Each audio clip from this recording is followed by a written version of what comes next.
all your tears. Nilikuwa nimependa sana kuolewa. Na sababu ya kukata tamaa? Akasema sasa Mungu imekuwa hivyo tena. Biblia yatuhimiza kuwa walimshinda kwa damu ya mwana kondoo na kwa neno la ushuhuda wao. Yale Mungu amefanya na yale anafanya na imani ambayo niko nayo ya kwamba kuna mengine anatenda. Ungana nasi kila Jumapili saa 2 jioni kwenye kipindi ukipendacho cha Ametenda.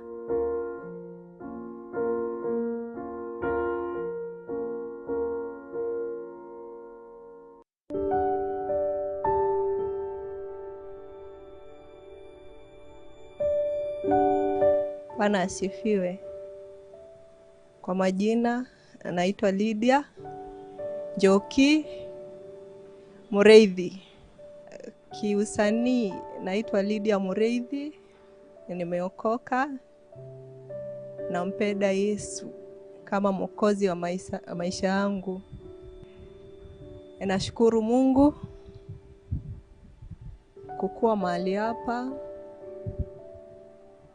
kushiriki na wewe mtazamaji. I'm looking forward kukuwa na wewe hadi mwisho. As I tell you about my story, nashukuru Mungu. Karibu, tubarikiwe pamoja as we move on. Nilizaliwa in Kirinyaga County. That time tulikuwa tunaita Kirinyaga district ya in Geshoko constituency, place inaitangwa Jokeine, hapo hivyo next to the forest. That is where I was brought up. Nikazaliwa by Mr. and Mrs. Lydia Mureithi,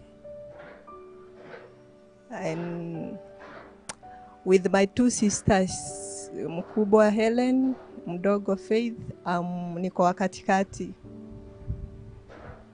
Nikakulia hapo in Stieni village, and I went to Gashiongo Primary School uko tu kijijini. Nikasomea the same school until nikafika class 8, moved to Kiamugumo Girls Secondary School. Yeah. Then nikamaliza form 4 in 2002. So when I was finishing the form 4, my small sister alikuwa naye ndiye aingie form 1.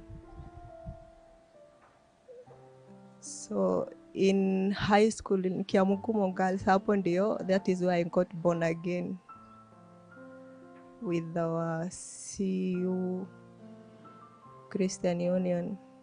Ilikuwa there, it was powerful. I thank God for the Christian Union in Kiamugumo Girls.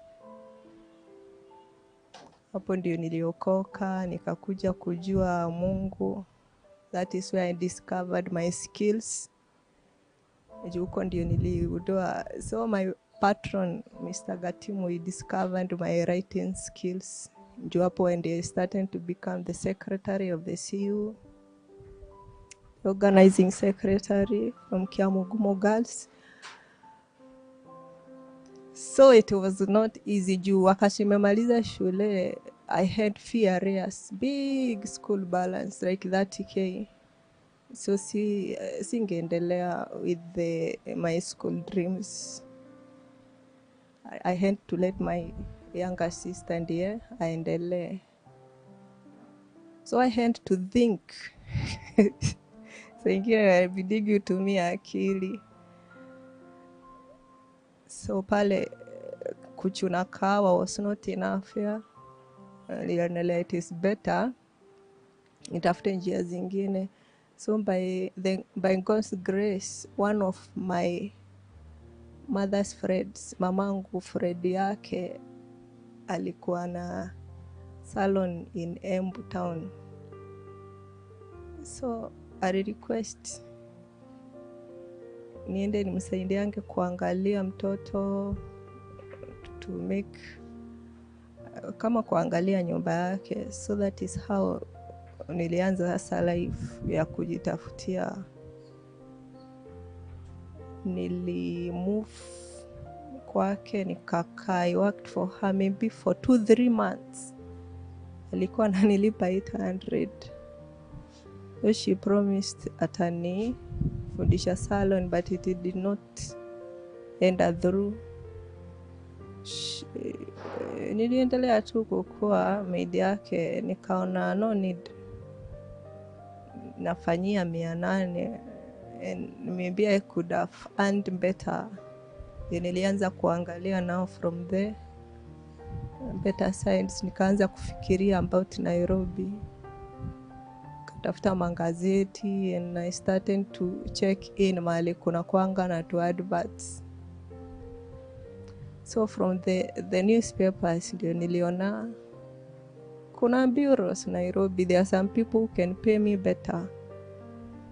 So nikaona offers. By then walikuwa wanapeana from 2,000 to 500.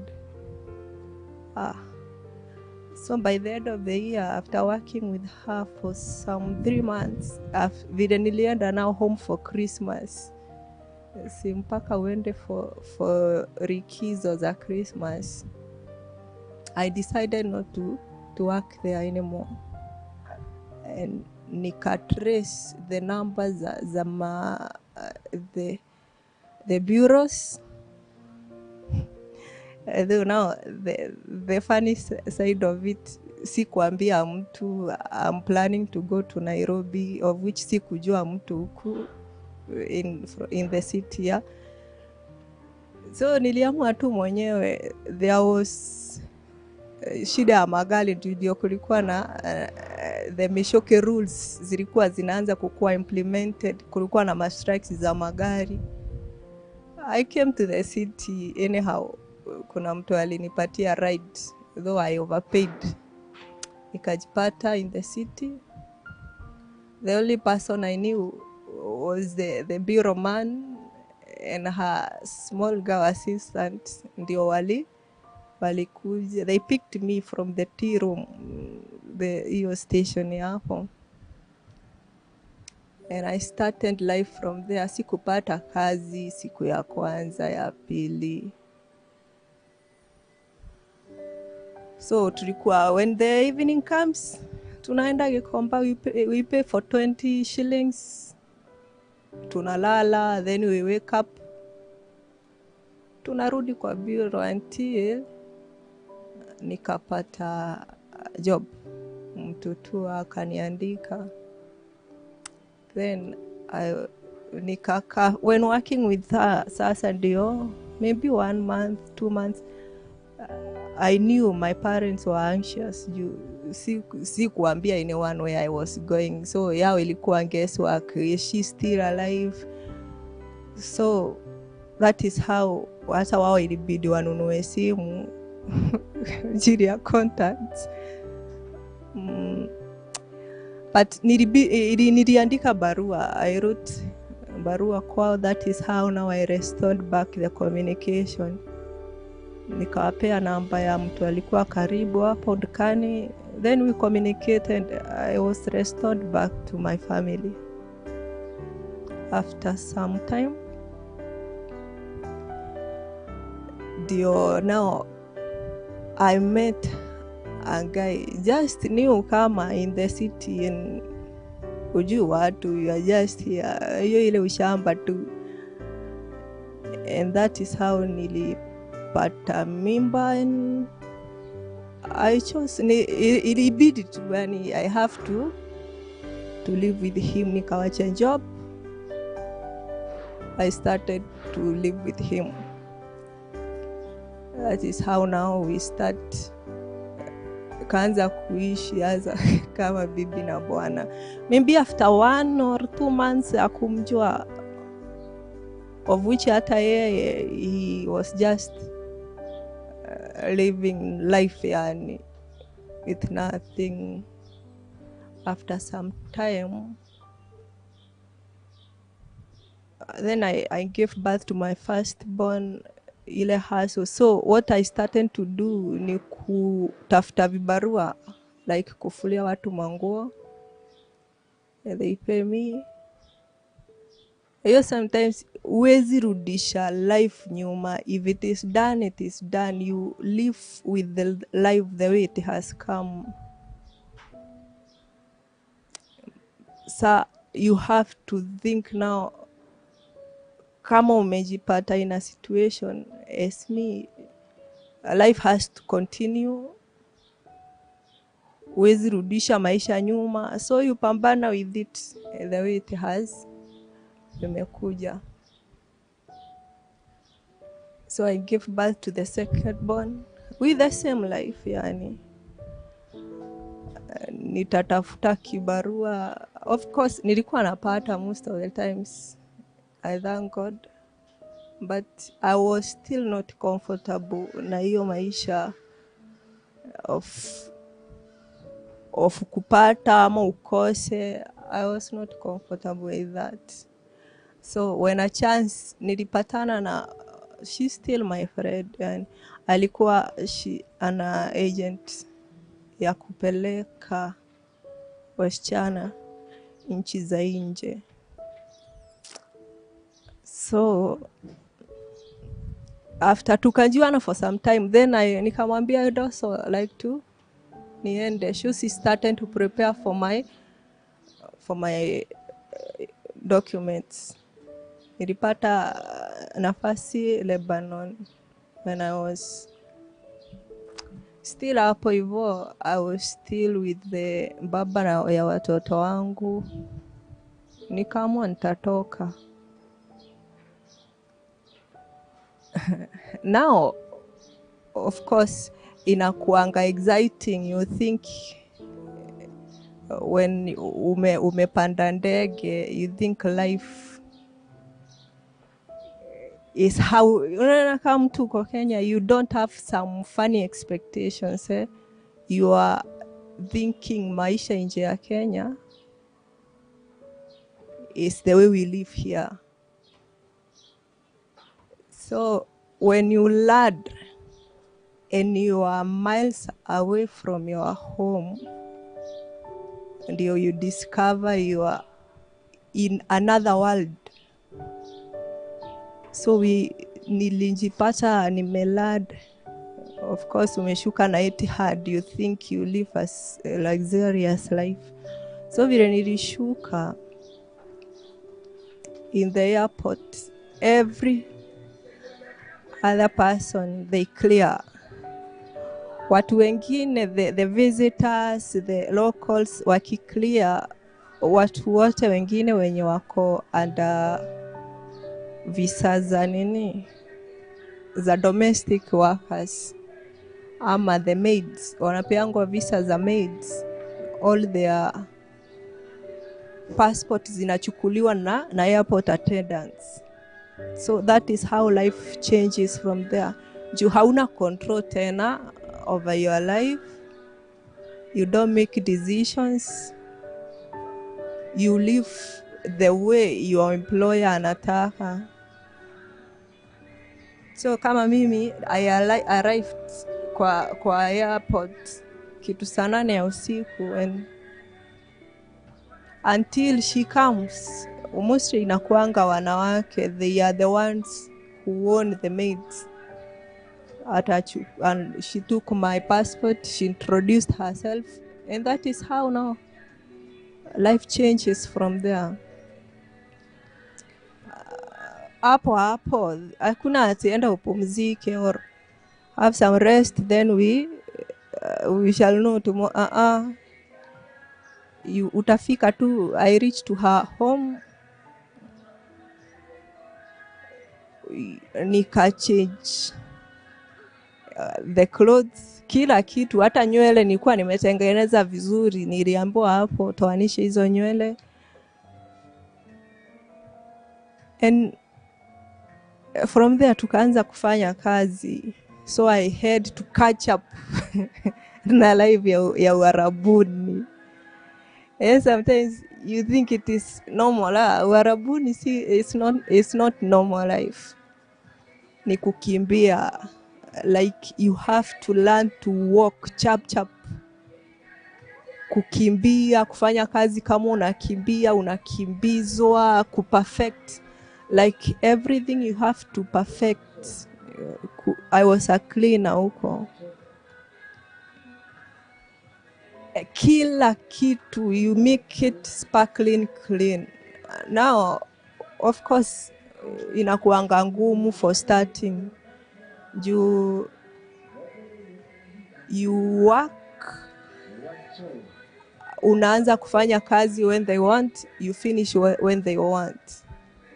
So kama nilikuwa naanza kazi by 6 mpaka uko umeamka mpaka saa 4 ya usiku kama hakuna wageni, that is normal days. Kama kuna wageni kuna extension, unaweza lala hata saa 9 ya usiku, but maybe kwa neema ya Mungu ama ni nguvu ya shinda. Sometimes I don't call it God's grace. Juu kuna mtu ana neema ya Mungu lakini shida yenye iko nayo, it makes you adjust yourself. Una build muscle from inside you, like I want to do this. Lakini mimi Lebanon, I did not manage to finish ama sikumaliza 1 year, maybe 6-9 months. I really, mpaka leo I've never sijajua what happened. I just nilipata tu, it's like akili yangu imelegea, like I was going crazy. I went blank. Awe yenye siwezi, najaribingi moya hata ku understand what happened. I have never understood really what got into me. Nilishindwa kucontrol akili, how to think. I lost it. I went blank, akili kaingia kwa giza, and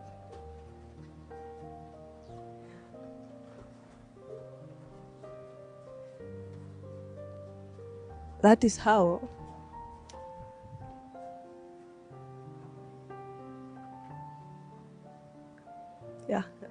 I got myself in the hospital.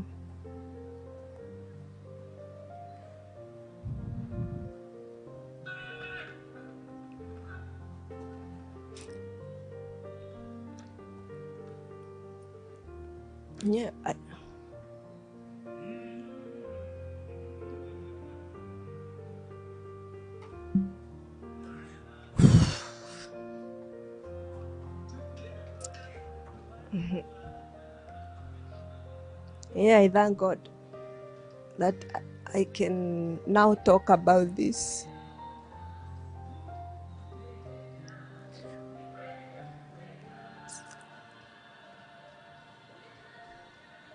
Hata sikuambia watu wengi, maybe to my sister mkubwa.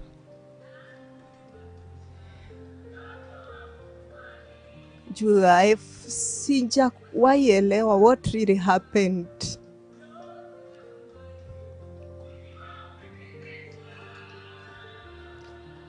So when I got my fahamu, like I woke up,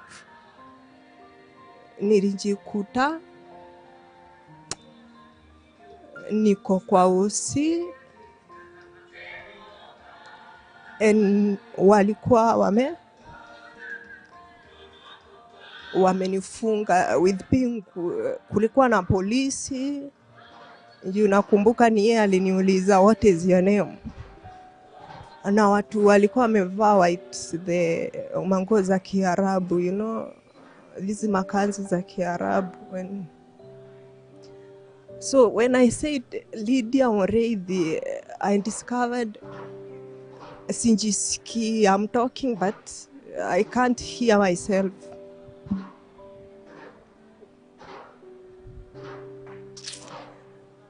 So nikajua I have kuna shinda, but I don't know how that happened. I could not capture my vile naongea sijisikii. Hata kusimama nurses ndio alikuwa ananishikilia. And my mind was, sikuwa nakumbuka anything, like I was blank. So they took me. I think I was getting violent. I was confused. Sikujua napeleka wapi. This is a strange country. I started to fight back. That is why walinieka pingu. But vile niliona there is no help, I decided to calm myself down. I told myself, maybe this thing will, what I'm going through will, itapita, it will pass. Or they took me to the wards. Mali, it was ni hospitali ya mawazimu, real crazy people. Ndio nikashtuka, ni kama mkutano ya wazimu iko pale. I was scared. Saa ingine I thought nilikuwa naota, I wanted it to isha.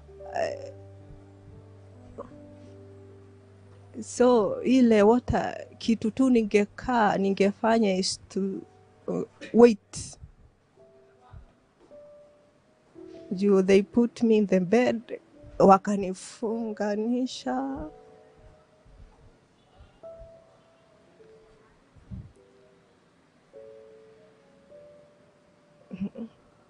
Miguu na mikono. And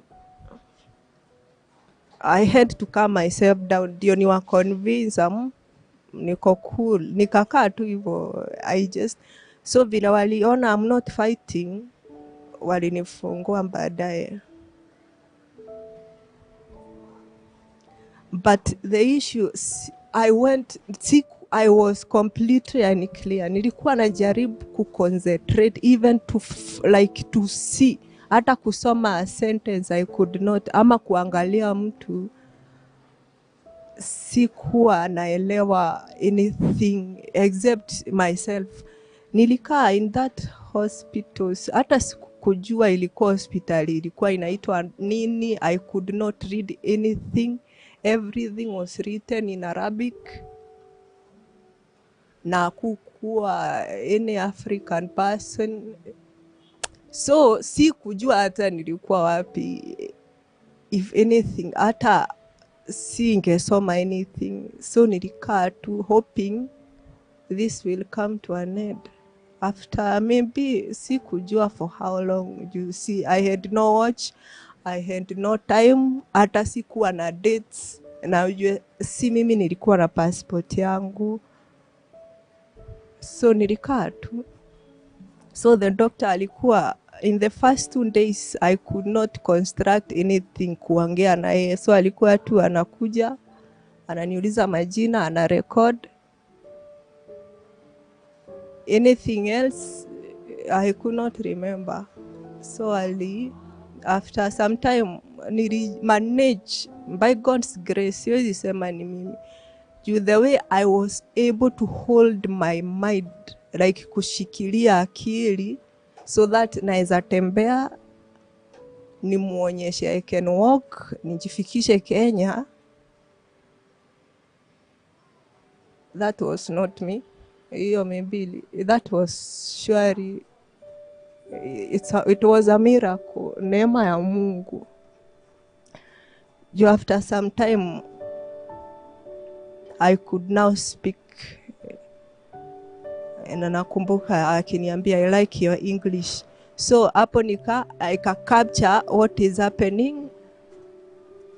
Akaniambia, maybe tomorrow or the day after tomorrow, or if you have progress, I will let you go. medication from your country. So vile after 3 days from hiyo siku akaniambia your employer ataleta tiketi yako hapa, then I'll send you back to your home country.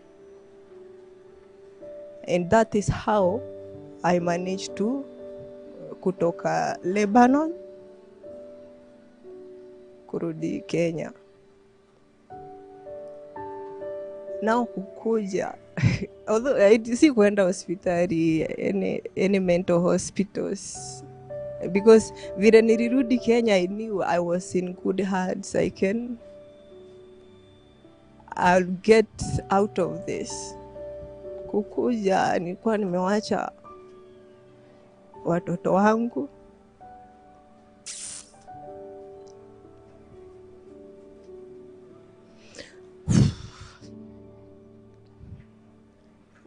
na baba yao. And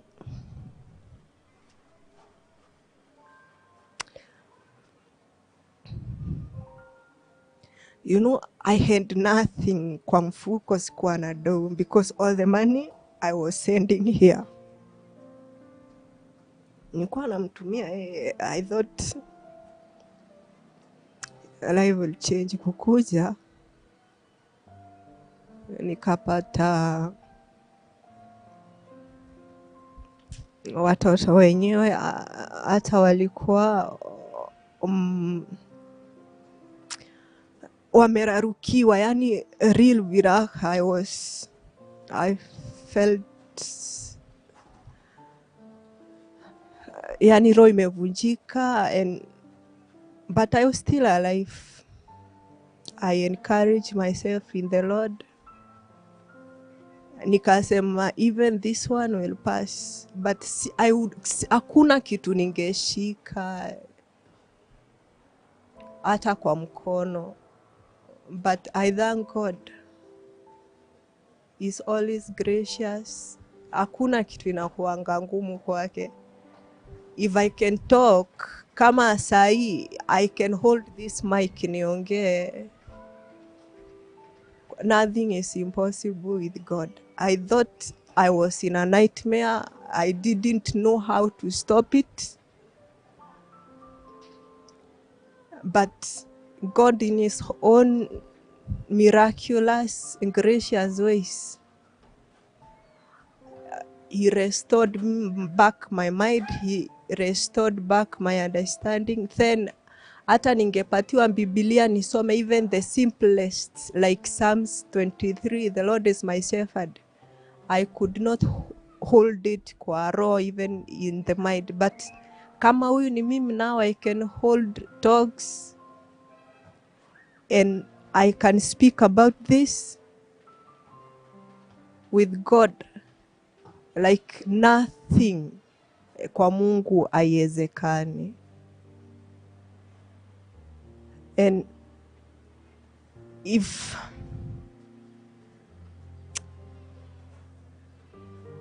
anyone ever, the way unafikanga mwisho and you don't know the next step ahead, there is always God to take you the next step.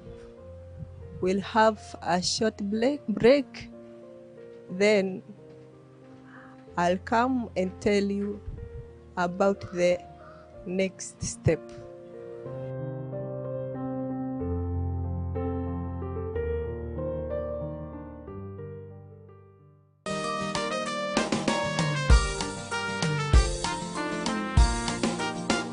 When the saints go marching in, oh, when the saints go marching in, oh Lord, I want to be among the number, oh, when the saints go marching in.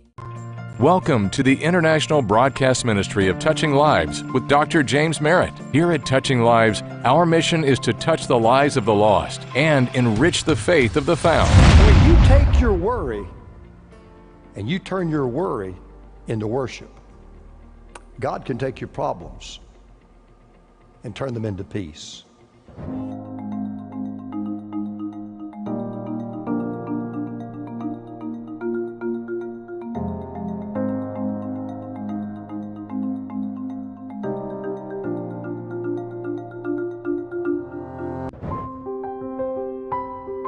touching the lives of the lost and enriching the faith of the found. Touching Lives with Dr. James Merritt.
Hey, welcome back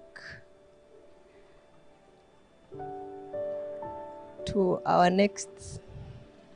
God's next step. God has always, kila wakati, he has his own ways of glorifying himself. Hawachangi tu mambo ifanyike for the sake of happening. That is why, even as God gives us another chance, hata sisi wenyewe, we should always give ourselves another chance. After nimetoka Lebanon, inside my heart, I encouraged myself. Nikajitia nguvu hata kama sikuwa na kitu. I prayed God, like Samson prayed in his lowest time, wakati maadui walikuwa amemmaliza. Hiyo time he had no eyes, hata alikuwa, but his hair was growing. Ndio maana it is good to give yourself time. Hata kama nywele ya Samson ilikuwa imenyolewa, ilimea tena. Na Mungu knows that he has given us the grace to grow again. With time, I was able to get back my understanding with too much prayers. Kuna watu wengi waliomba na mimi, the pastors. I got back my understanding and I could hold myself now kuanza kufanya kazi tena. But now that nimeanza za kutembea, I've always wanted to grow. Like sikuwa with any certificates. When nilikuwa natoka Lebanon, nilisikia serikali imesema mwenye alikuwa na certificate zake shule zilikuwa zirudishwe. But now kurudi huko, they said hawajapatiwa pesa na serikali. So kama unataka upewe, you have to come back with money. Lazima ulete pesa. So sikuwa na pesa. Na hakuna kampuni yenye itakupatia kazi kama hata hiyo time nilikuwa nimepata somebody alikuwa ananiambia bring your certificate nikupeleke mahali kuna kazi, but nilinyimwa shule. So I had to think, and the only thing I could think of nilikuwa na passport, ni kurudi tu. I talked to myself, nikasema I'd rather nikufe tu nikienda than dying in this mess that I'm in. So nikaamua kujitoa kwa mess. And I decided to take my life kama mimi, to leave everything, to take responsibility for my life. Kama ni mwenyewe, if I messed myself up or whatever happened, I have to take responsibilities. Kama kuna mtoto atahitaji kusoma, I have to take the responsibility. I'll give an account for that. So nikaamua kutafuta kazi tena Uarabuni, but with a different perspective. Like nitaenda sasa, I know Mwarabu ni nani. I'll expect nothing in return from them. Bora tu I'll need tafuta kazi. I believed God, I have another chance. So nilienda kuapply mwenyewe kwa maofisi in town. I applied. And huko nilipata kazi ya kuangalia watoto Anani. And of course it is the same, ni vile sasa the perspective changes. Huko hata of course kila Lebanon or Dubai they will shout, but I was not expecting anything better. And I did not care. I went with the mentality I want money. So too much hard work. Yani mtoto mwenye atakutawala kama mtu mzima, but you have to obey them. Hata kama ni watoto, unatii. She call you come, you come. She say go, you go. Akisema say sorry, you say sorry, and life continues. So in Dubai, that is how now nikaamua I want my life. And I started searching for myself, yani kujitafuta mwenyewe. I discovered kila wakati I have a desire to go. Ni kama I'm looking for something, na kitu yenyewe sipati. I worked for 1 term, hiyo ilikuwa 2 years contract. And hiyo term moja I expected, and I purposed, nita save pesa na sitarudi kufanya umendi tena.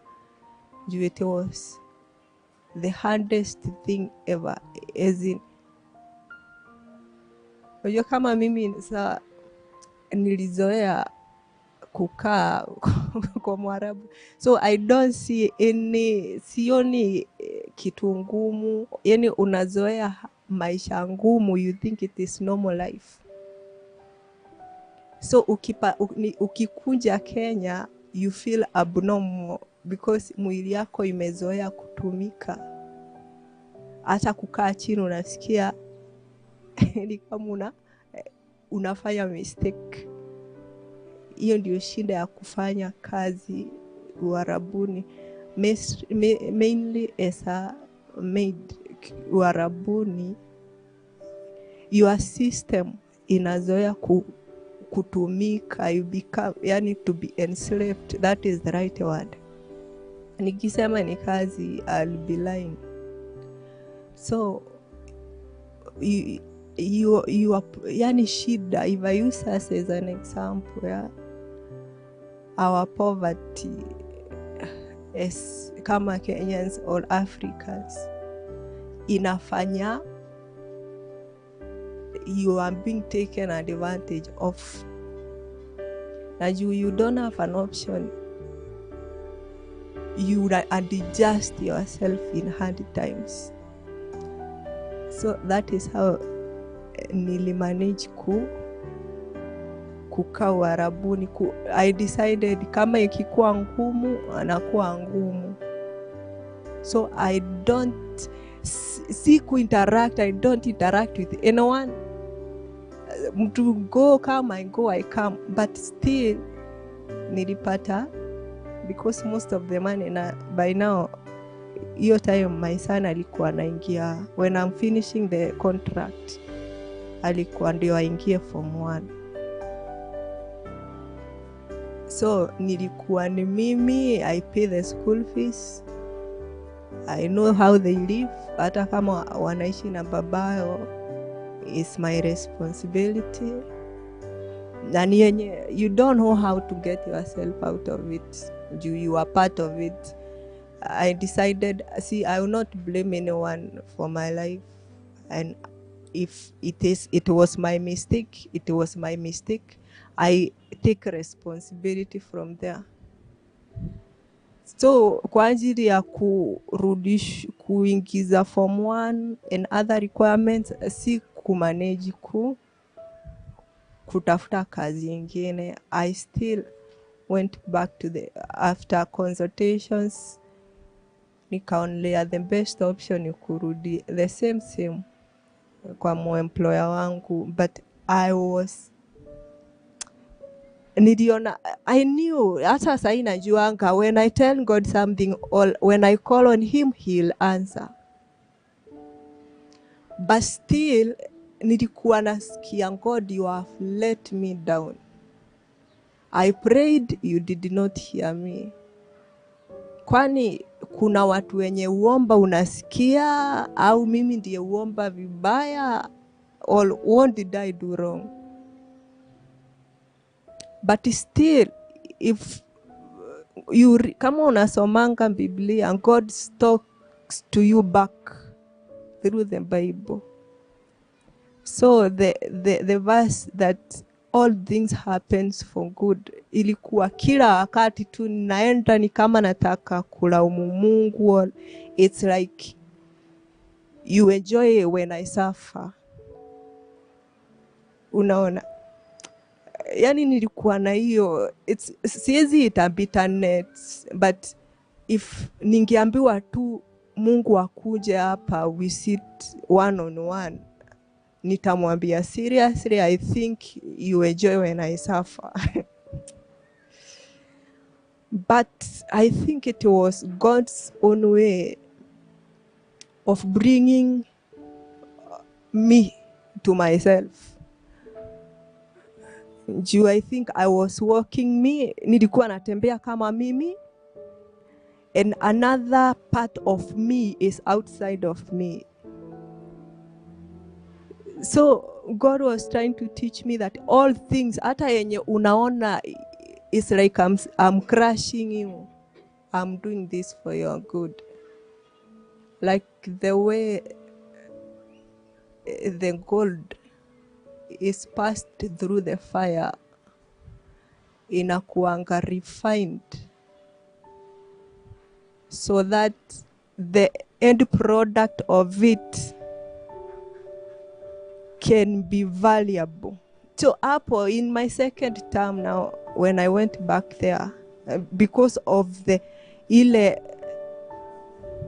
like naonyesha Mungu is like, you say you love me, you don't love me enough. He started mwenyewe kunifundisha like all things. I did not do all these things. Yani mimi mwenyewe ndiye niliwachilia imambo ifanyike. Nothing just happens. Hata the story of Job, Mungu mwenyewe ndiye he allowed the devil attempt Job, but God believed in Job, na alijua amempea neema to go whatever through, apitie through whatever God aliruhusu shetani ampitishie. And I took it like, seriously God, I want to see the goodness out of this. So unasema I'm going through this for good. Show me the goodness out of it then. Kama ukisema, if I'm going through this like gold, I want to see the the value product of me when I come out of this.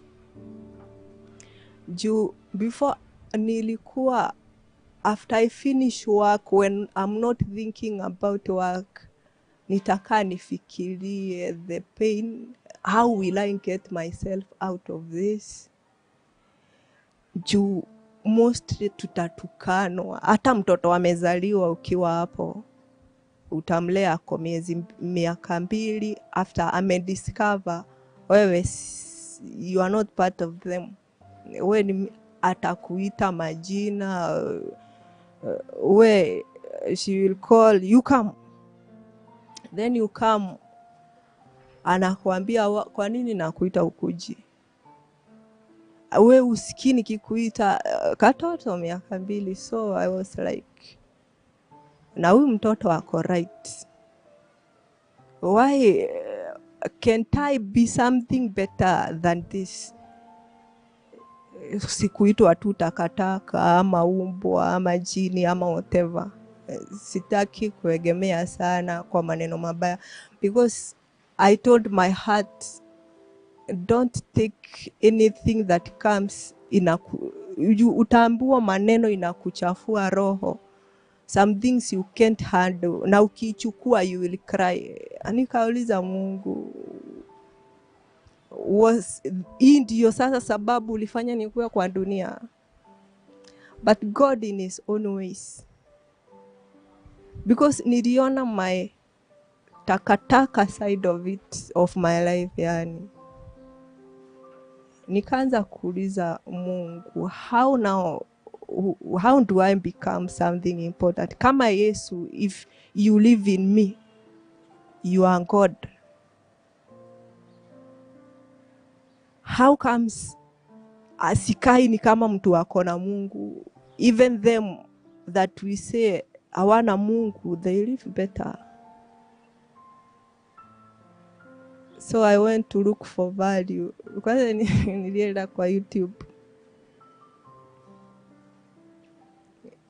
I got I think he's now late, Pastor Miles Monroe. He was talking about value and how to discover value and how to discover who you are and your assignment for this world. Yani hakuna mtu Mungu aliumba, or he thought about you kabla kulete kwa dunia. So before you come to this world, he already made you, and whatever was required of you, na kile ilikuwa how you are supposed to survive, na he put all his gifts in you.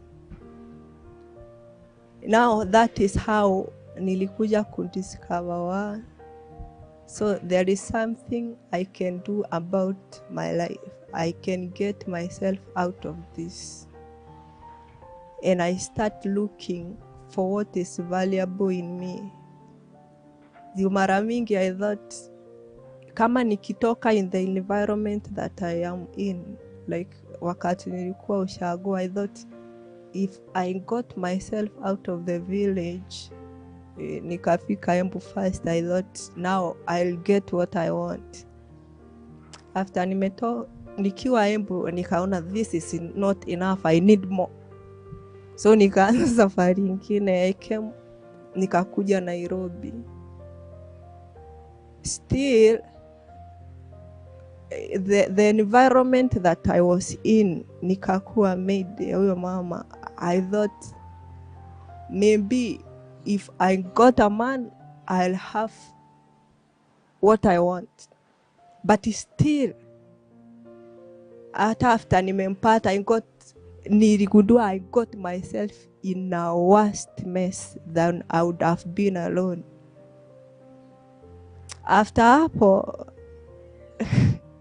I thought Nairobi is not even enough for me. Nikafikiria nikifika Lebanon, nimefika mahali nilikuwa naenda, or my life will change. Still, nothing changed.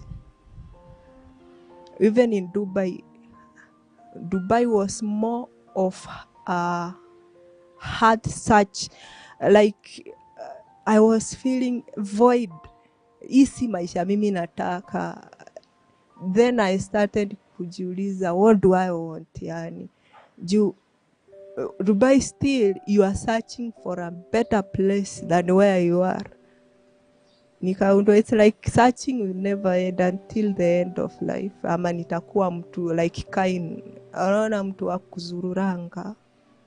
After one place, you go to the next. So I thought, what do I really? Yani ni nini natafuta? Then I discovered I was looking for myself. So through all this, sikuwa najua myself is in me. It's like I'm looking for me in the next county from outside. But I thank God. God has always a way of making himself known to us. Ama even to kukufanya wewe ujue what your life means ama inamaanisha nini kwake. That is how I discovered hii kitu ningegundua tu kitambo. I write music, but still hata nikiandika sijui what I want.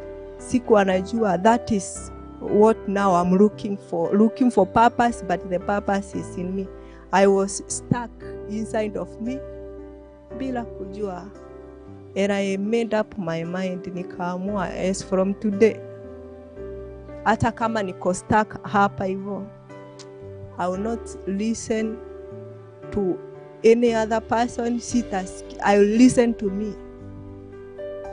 Jukule ukisikiza, they torment you with how useless you are. Hata we ukifikiria where you came from, ni kama umetoka kwa takataka by itself. And I thought, hata sisi huku, we have too much value. It is only that we don't make use of it. So I decided, kile Mungu liweka ndani yangu, I'll use my God-given potential. I'll use what God put in the inside of me. Na si hiyo kitu, that void was filled. Hivyo ndio the desire to go iliisha. When I discovered what I want and what I am, and nikaamua the gift that is in me, I will refine it. When I do the right thing, when nikiambiwa sing, I feel good. I feel this is where I want to be. Like if I'm in music and there is nothing else to do, I can live here forever. So nikaamua, so God, you've put value in me, only that I did not know. And that is how I discovered my talent, all my gifts in me. And I thank God, because through it all, now I can say, like, God does not let things just happen. He makes things happen for his glory. I was remembering that kuna watu Mungu hata alifunga their wombs, like Hannah. Because God knew in a specific time, I want a prophet to be born. And si ati Mungu alikuwa anafurahia when Penina alikuwa anamdhihaki, or God was having fun. But he knew this kudhihakiwa, all the pain will cause Penina to seek him ndio through her sacrifices and the seeking of God, the prophet will get born out of her. In the specific time, ndio assignment ya Samuel ipatane with the prophetic time of David. So God knows what he does. Afanyangi tu vitu ifanyike ndio vifanyike, and we cry, we get emotional. He knows what he does, and it is always good. Like now I can say, give yourself time to be refined, and hata kama mostly were too much painful when your faith is being tested, it inazaanga patience, yani inabidi uvumilie until the time. Kuna kitu inakuanga the specific time ya God to be fulfilled.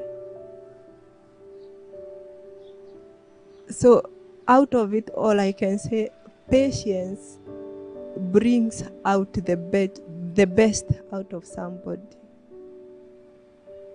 Now the process of that, ndio unakutanga sometimes you make the wrong decisions, junataka kupitia shortcut. But God will make sure kile anataka ikue imekuwa. Just don't cut short process ya God. Don't give up on God. Like David, we said, he encouraged himself in the Lord. Hata wakati nakaa ni kama God has forsaken you. He has, kuna vile tu, you know, mpaka utakumbuka what you went through and he restored you back. That is enough for you to hold on to God. And as you hold on to him, he'll make sure your value get out of, yani anatoa your value from your inside. So for me, that is all I can say. And I want to encourage somebody. If God was, kama Mungu alinifanya mimi nisimame, and I thought, I don't know how I'll get out of this. Sikujua ni ya kuniua, all it was for what. Lakini Mungu mwenyewe restored me back to my feet. Wewe pia, he can restore you back to yourself. Just let the process be. Usilaumu Mungu. Believe that everything that you are going through is for your good. Usisikize uchungu. If you concentrate more on the pain that you go through, you want to give up. But if you believe that you are going what you are going through for your good, that it is God who is refining you for himself, you'll come out of yourself, of it all, being the better you. So in the pain that you have gone through or you are going through, au hata kama ni kitu Mungu atakupitishia, I can say everything that we go through is for our good, and it is for the glory of God. Thank you so much for watching, and may God continue to bless you and to increase you and to perfect your value in all things. Amen. Uliposema utafuteni uso wangu, moyoni nilisema nitatafuta uso wako, maana tafutaye hupata, nami najua nitakupata. Haja ya moyo wangu itimilike, na furaha ya moyo wangu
jambo moja nalolitaka kwako, nalo ndilo nalolitafuta,